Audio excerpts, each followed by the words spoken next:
Hey guys, what's going on? It is Fody here. I've been having a lot of messages in my inbox and comments asking me what setup I use on my Mosquito fighter jet in Planetside 2. And I want to knock out all the speculation and all the guessing and stuff, and I'm just going to make another video basically showing everybody what steps I used, which brought me to success for piloting the Mosquito. I know there's a lot of tutorial videos out there. A lot of people are telling you what's the best and what's not the best, and you know, this is going to be just another one of those videos. However, as a disclaimer, let me just start off by saying this is my personal opinion. I don't state anything of fact, anything of more than just personal belief and what has worked in success for me. So, having said that, take it what you will. It's basically whatever you decide. You can mix and match and create the best suitable platform for yourself. So, getting on to business. Right now we are on Indar. Obviously there's 3 planets: Indar, Esamir, and Amresh. That looks terrible. That looks bad too. Indar naturally is the home planet of the TR, the Terran Republic, so I would recommend learning how to fly on Indar.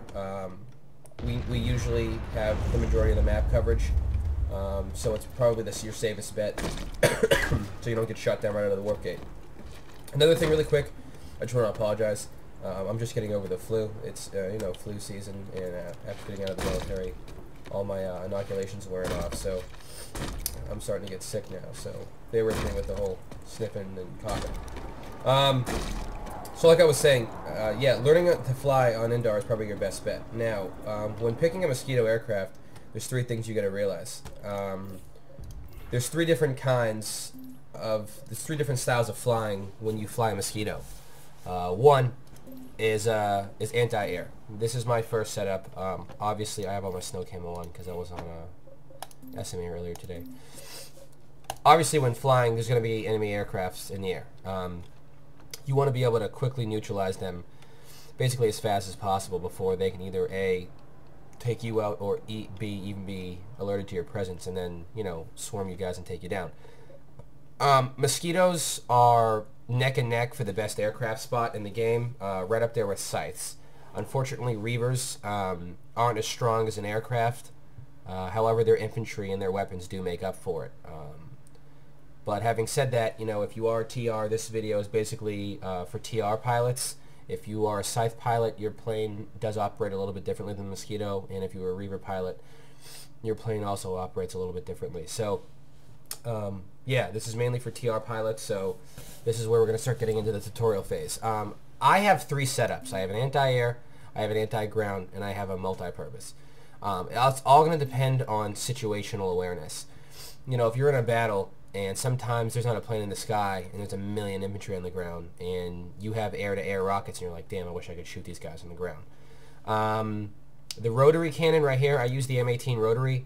This sinks aircrafts basically instantaneously. 1 or 2 full magazines of the rotary will kill a plane from full.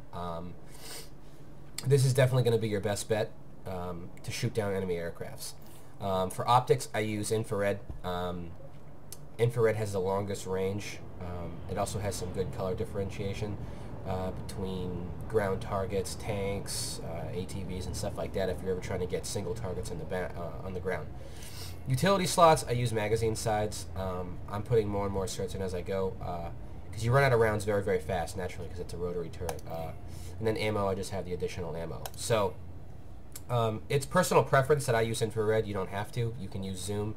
To be honest with you, the only reason I have infrared is because every once in a while, excuse me, if there's no tanks on the ground, I will shoot. I'll shoot tanks and ATVs, mag ratters, stuff like that in the rear armor. And the rotary actually does significant damage if you land all of your rounds on rear armor. Front armor, side armor, you really aren't gonna do too much with the rotary, but that's fine. That's not what it's made for. So that's pretty much all I can tell you for the rotary. If you're going to shoot down other aircrafts, Liberators, Galaxies, Reavers, Scythes, the M18 rotary is the way to go. Secondary weapon.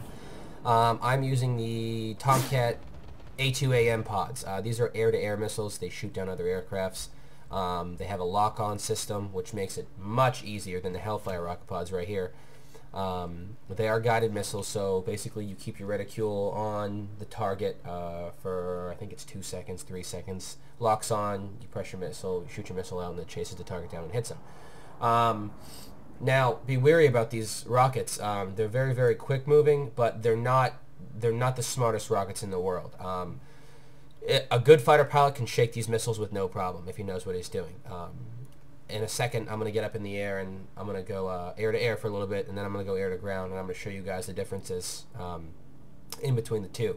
Hopefully I can get shot at by a couple of rockets and I can juke them, and I can show you how that's done as well. But yeah, on the Tomcat rocket pods for attachments, I have the zoom. You don't really need thermal or infrared for lock-on rockets because you're shooting aircrafts in the air with you, so they should be basically in front of you to begin with, so you shouldn't need any, color assistance to find out where they are. Utility, I decided to go lock-on time. It reduces the lock-on time by 15%. I've noticed when I'm engaging fighters, there's times where I'm saying to myself, God, lock on, lock on, lock on, because either I'm getting shot from behind or I'm going way too far into enemy territory and I just need this missile to grab on so I could shoot it and break away, let it finish the target itself, and I can get back to safety. So I went with lock-on time. I know a couple of guys went with range. They like being able to shoot rockets from farther away. I've never really been in a situation to where I was like, oh man, I wish I was closer so I could shoot that guy. You know what I mean? So lock-on time was the best for me. You could go with cooldown time or reload speed. I did heavily consider going into reload speed, but at this time, lock-on was just the way to go.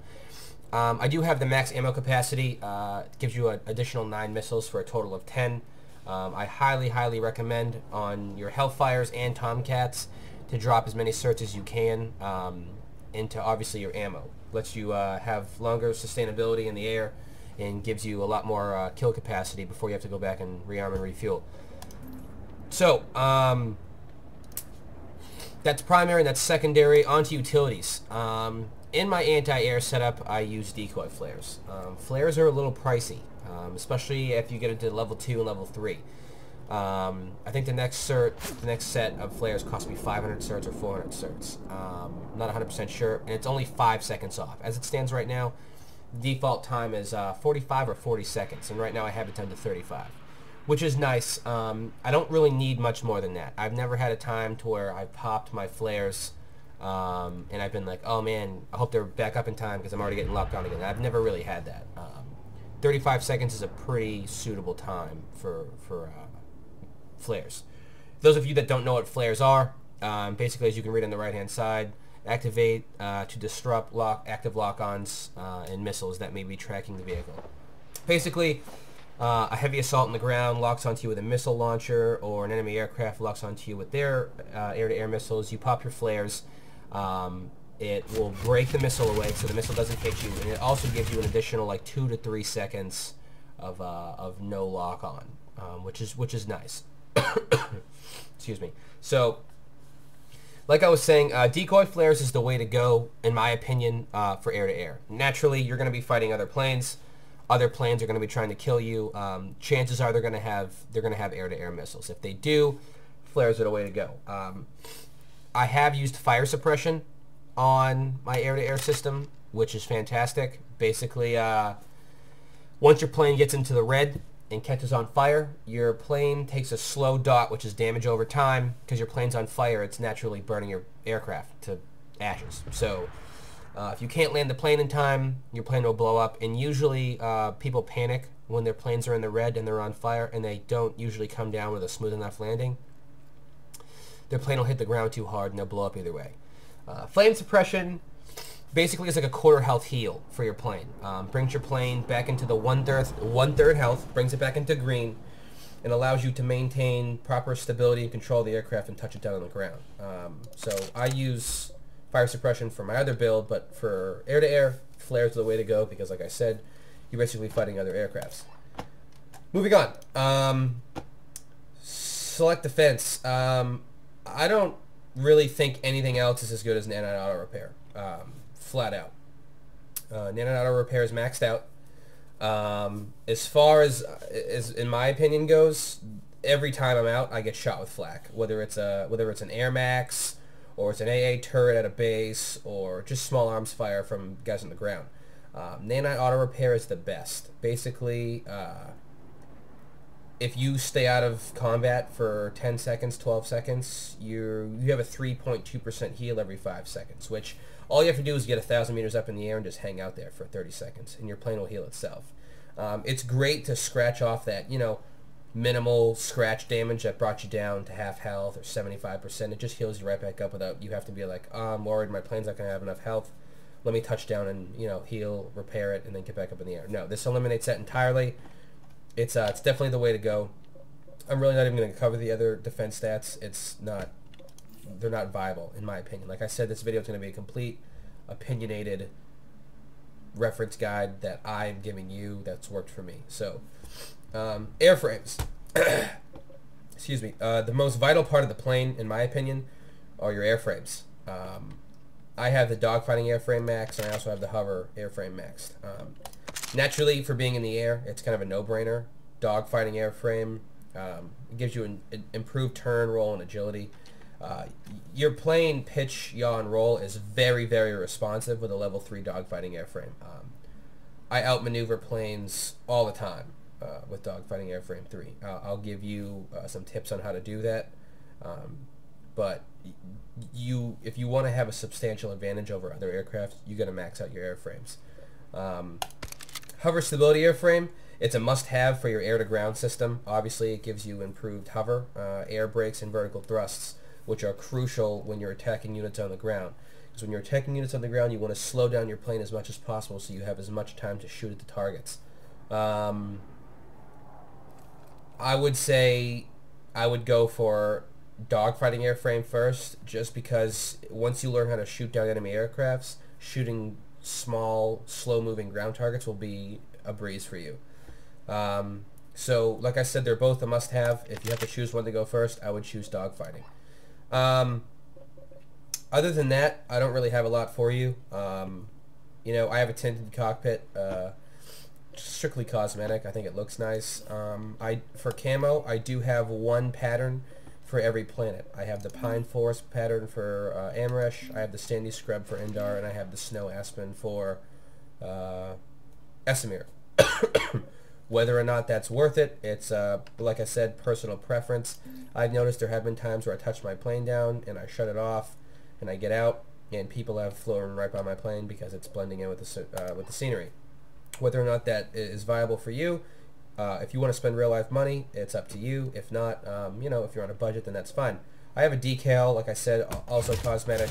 It's right here, and I have the tiger fins, which I think look extremely nice on the plane. Gives you the fins in the back, up and on the side, and on the aft end of the aircraft. Air to ground, I'm going to breeze through this just because it's been taking a long time for me to describe all this stuff. I use the M14 Banshee. It's a high rate of fire. It shoots explosive rounds. It's devastating against infantry. Thermal's a must-have. Thermal is a must-have on your rockets for air to ground and your rounds for air to ground. Thermal, when I get up in the air, I'll show you. They stand out like lighters in the darkness. I mean, it lights stuff up beautifully for you. And even, especially on the snow planets or when it's at night, there's no comparison between this and infrared. You got to have thermal. Thermal's the way to go. It's expensive, I know, but once you get it, you'll feel so much better about yourself. Additional magazine sizes for utility slot and additional ammo.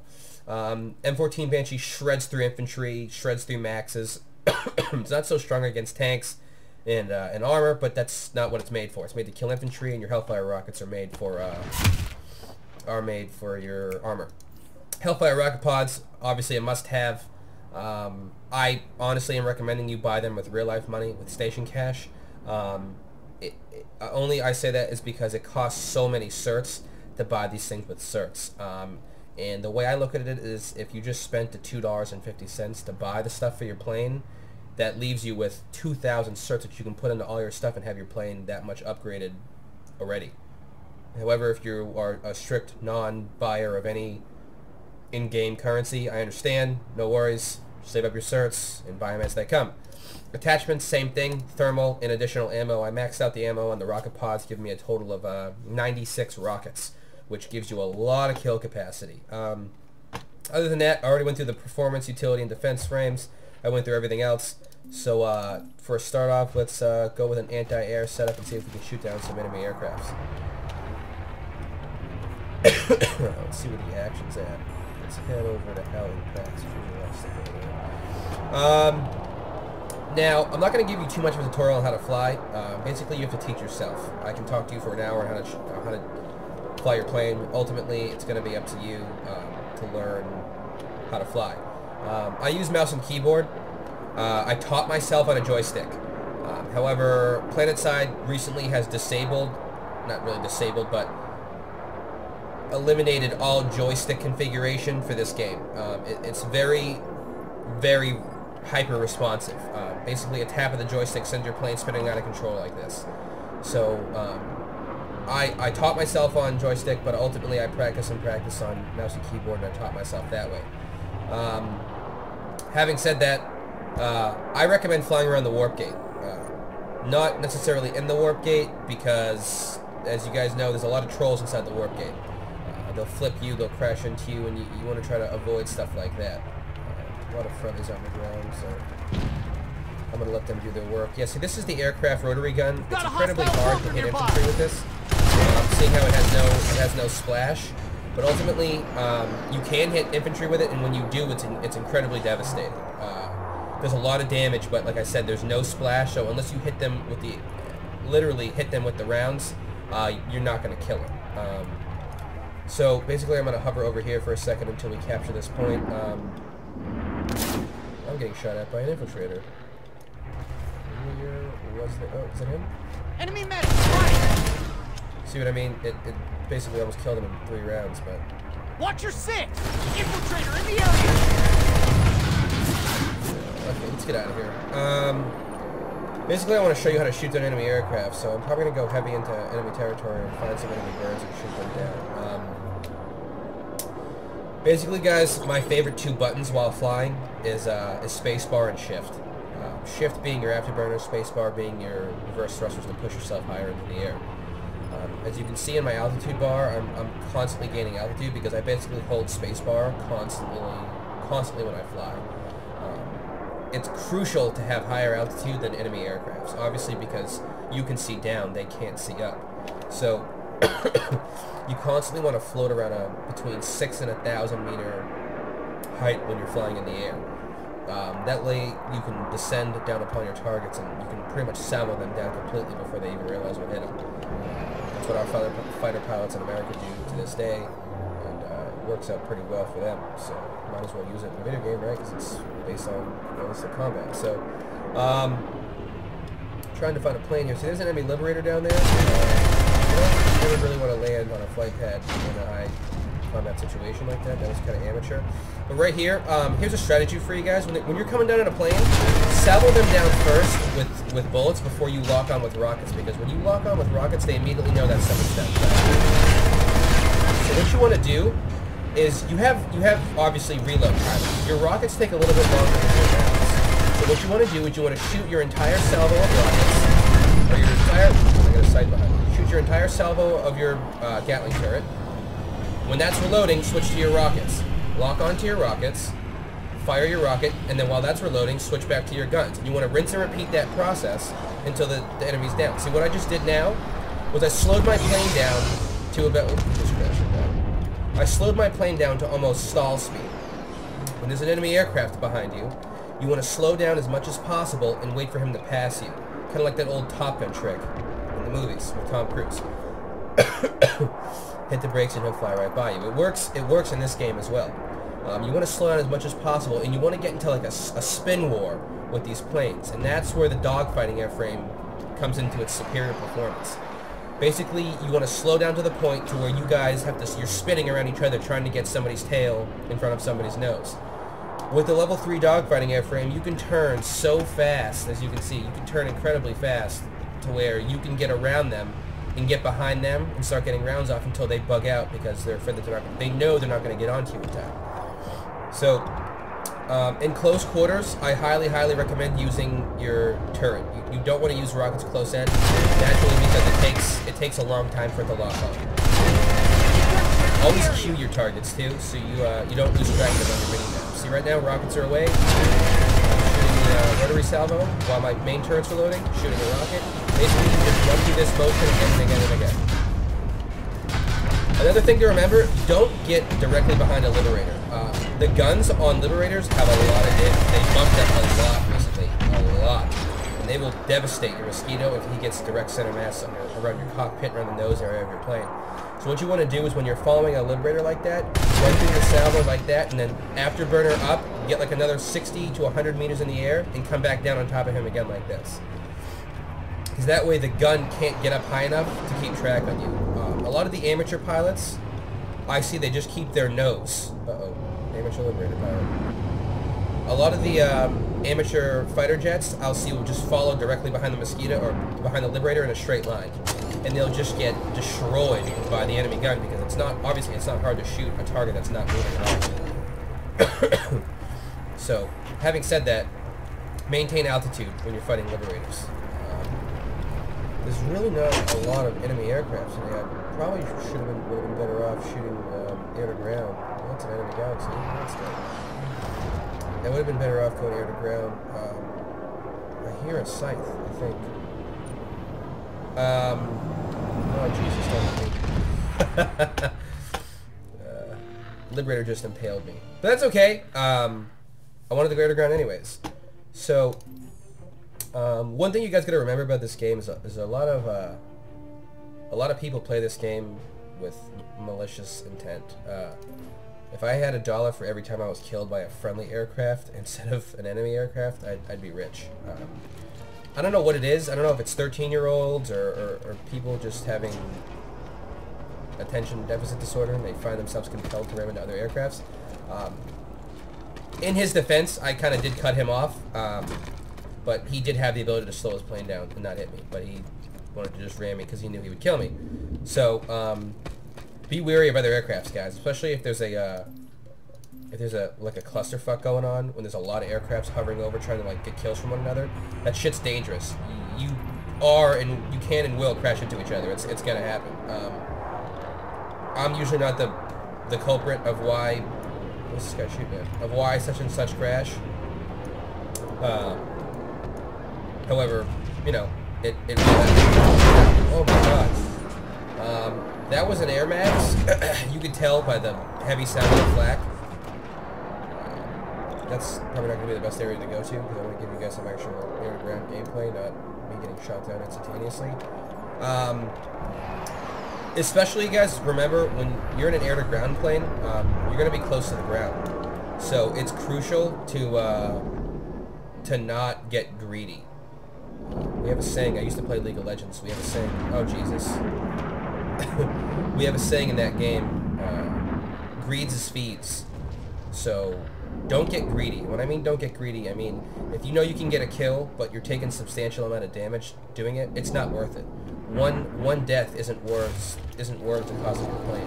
It's not viable. Now, if there's an enemy Sunderer and it's spitting out enemy infantry and your team's going to get overrun if you don't kill that Sunderer, if you have to kill your plane in order to kill that Sunderer, then so be it. But, you know, on 1-2 infantry kills where a Max is there and he's just strapping the shit out of your aircraft, it's not worth it. So having said that, pick and choose your battles carefully. You know, if you have to back out for a second, let your nanite fix you up, then do that. It's just not worth it. Another thing to remember, my one recommendation to you guys for Mosquito is if you go to my certs and look at my passive systems, I'm one away from max acquisition timer. I highly recommend maxing out your acquisition timer as soon as possible. Basically, as it stands right now, my plane recharges in 3 minutes. So, I'm coming to find that I'm running out of air resources before I am waiting for my plane. And it can be really frustrating when you're learning how to fly, especially when you get shot down a lot.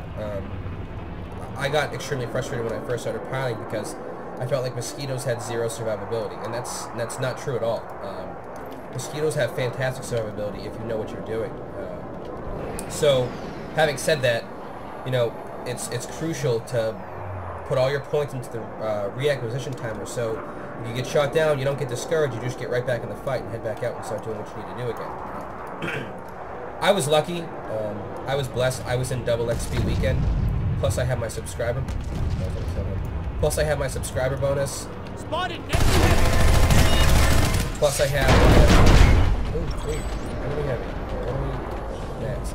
Plus, I have my. I had a week a week XP bonus. So, I was getting a lot. Oh, that's from the station over there. So I had a lot of bonuses. I got really, really lucky. So I was getting like 400 XP a kill. He obviously doesn't like me there. So, as you can imagine, getting 400 XP per infantry kill, I was getting a massive amount of XP. The more XP you get, the more search you get. So I got really, really lucky to max out my plane. Not max it out, but extremely close to maxing it out as fast as possible. I feel bad. It's a pretty slow morning. It's Friday, so I'm assuming a lot of kids are at school. But there's not a lot of shit to shoot at out here. I was trying to show you. I hear a Reaver. I'm just gonna shoot him down. It's probably not gonna work. Let's try it. I heard that guy before I saw him. Another kind of pro tip for you guys: if possible, if you guys have the money, I don't know your current financial situation, but if you have the money, I would highly recommend getting a nice set of Turtle Beach headphones. I noticed a lot of games are taking away dual interface channeling between your headphones. Basically, where you can hear stuff from the left, you can hear stuff from the right coming out of each headphone in your Turtle Beaches. SOE did a really, really good job of putting accurate sound acquisition into this game.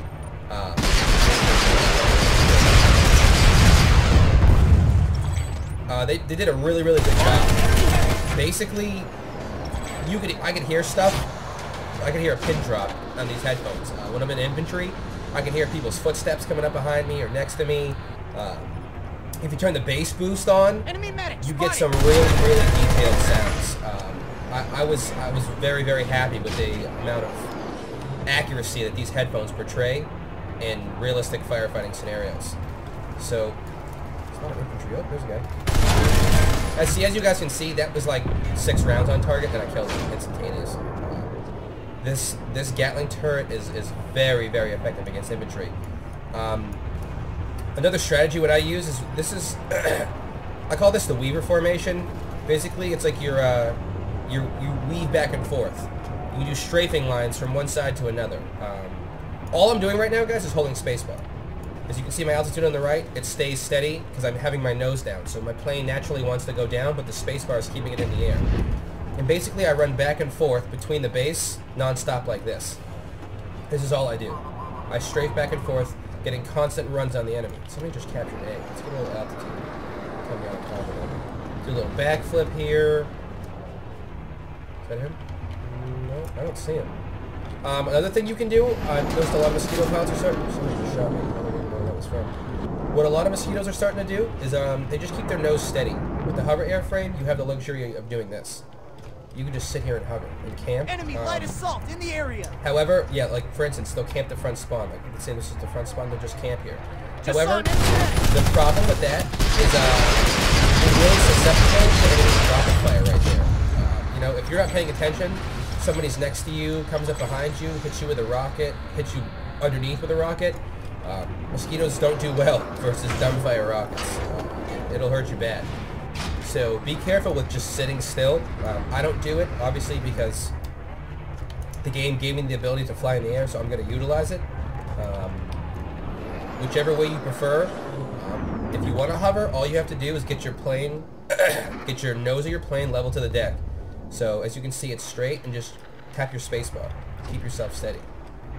I'm going to kill these two guys. That's a burster max. Let's say lucky he doesn't see me. He ran back inside. You don't take a small arms like that. You don't want to go toe-to-toe with a burster max. They'll win 9 out of 10 times. It's just the way the game works. They're made to shoot down, so they will. They can or will. So So basically, this is all I do. This is the strategy. Oh, get a little bit of choppiness. Oh, I'm getting massive lag here. Oh my. Well, sorry about that. The game crashed. I don't know what happened. I got a massive amount of choppy lag there for a second when the servers came down briefly, but looks like everything's back up and stable now. My plane crashed. Whatever. Basically, that's all the restricted area. What? Game's going crazy today. I don't know what the hell's going on. There's still a couple of bugs with this game. You know, they're working on getting it fixed, but needless to say, I hope you have enjoyed the video. I hope I answered the majority of the questions that you guys have had. You know, basic setup stuff, what stuff my plane is using, tips and tricks that I use to keep my plane in the air and be successful as I am. If you guys need anything else, feel free to leave the comments in the comment Generator box. Obviously, destroyed. please like and subscribe. That helps a lot. Anything else besides that, like I said, you know, gripes, bitches, complaints, those are always welcome as well. You know, you guys want to throw your opinions in there and some valuable input, that's fine. You guys want to be trolls and say I suck and stuff, that's fine too. You know, I've seen and heard it all throughout uploading videos to YouTube, so I will continue to make more videos, probably more action. Well, probably more action videos, montages and killing and stuff, than more commentaries. I know this is a really, really long video, so those of you who watched it, thank you. This was meant for you guys to begin with. But yeah, like I said, I won't have as many commentaries as I will actual gameplay videos. Because I haven't gotten as exciting, and obviously people don't want to hear me talk every time I watch the game, which is understandable. So, once again, thank you for watching, and I will see you guys soon. Take care.